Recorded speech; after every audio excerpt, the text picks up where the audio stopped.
రాజశేఖర్ రెడ్డి గారి మనవడు వైఎస్ రాజారెడ్డి గారి పెళ్లి జరుగుతున్న సందర్భంలో చాలామంది ఇన్వైట్ చేస్తున్న రాజకీయ నాయకుల్ని, అందులో భాగంగానే చంద్రబాబు గారిని కూడా పెళ్లికొచ్చి వాళ్ళని ఆశీర్వదించాలని కోరడం జరిగింది.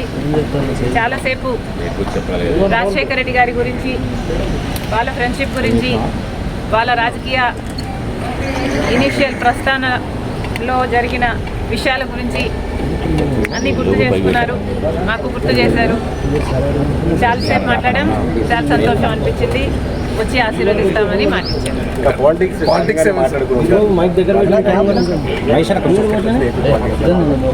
లేదమ్మా, యాక్చువల్లీ మోస్ట్లీ రాజశేఖర రెడ్డి గారి గురించే ఆయన ప్రస్తావించారు. ఇనీషియల్గా వాళ్ళు రాజకీయాలు మొదలు పెట్టినప్పుడు వాళ్ళిద్దరూ కలిసి ప్రయాణం చేశారు. పొద్దున్న నుంచి సాయంత్రం వరకు వాళ్ళు కలిసే ఉన్నారు, జీప్లలో కలిసి తిరిగారు. ఇలాంటివన్నీ ఢిల్లీకి వెళ్ళారు. అప్పుడు చీఫ్ మినిస్టర్కి వాళ్ళిద్దరు కలిసి చేసిన ప్రయత్నాలు అయితేనేమి, ఇలాంటివన్నీ చెప్పుకుంటూ వచ్చారు. మేడం, కాంగ్రెస్ పార్టీలో మీ పాత్ర ఎలా ఉండబోతుంది? మీకు ఎటువంటి పదవి మీరు అనుకుంటున్నారు వస్తుందని చెప్పి వాళ్ళు కాంగ్రెస్ పార్టీ ఏ పదవి ఇవ్వాలి, ఏ బాధ్యతలు ఇవ్వాలి అనేది కాంగ్రెస్ పార్టీ ప్రెరోగేటివ్.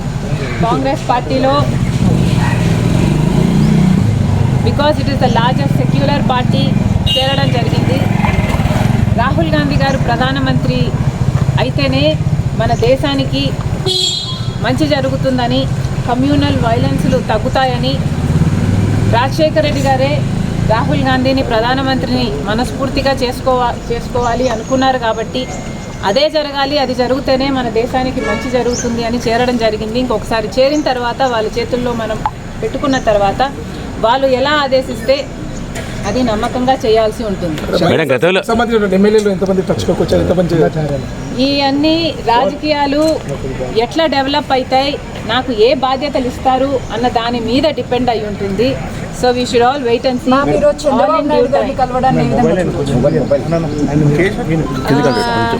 చంద్రబాబు గారిని చూడడాన్ని ఏ విధంగా కలవడం ఏ విధంగా చూడొచ్చు అంటే, మామూలుగానే ఒక ఫ్రెండ్లీ ఎన్వైరన్మెంట్లో అందరం చూస్తే బాగుంటుంది. నేను లోకేష్ గారు ఒక ట్వీట్ నాకు రిప్లై చేశారు.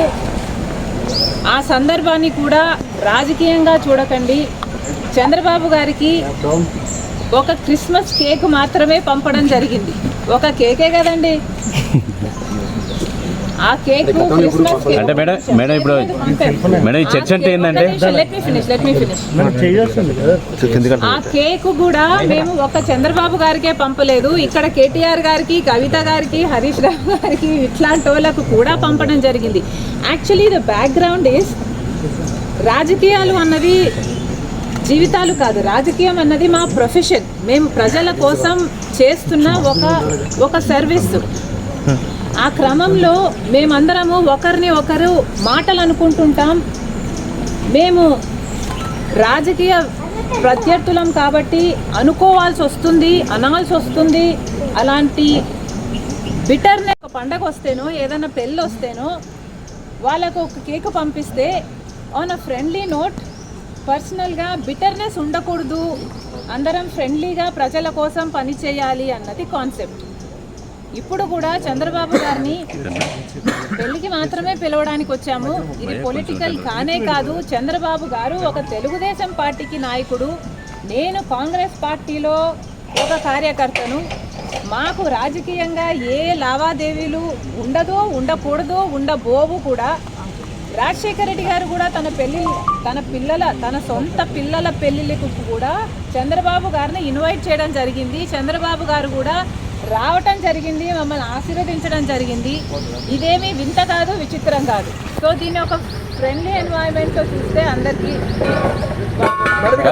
రాజకీయాల్లో చేరుకుల పాత్ర ఉండబోదా?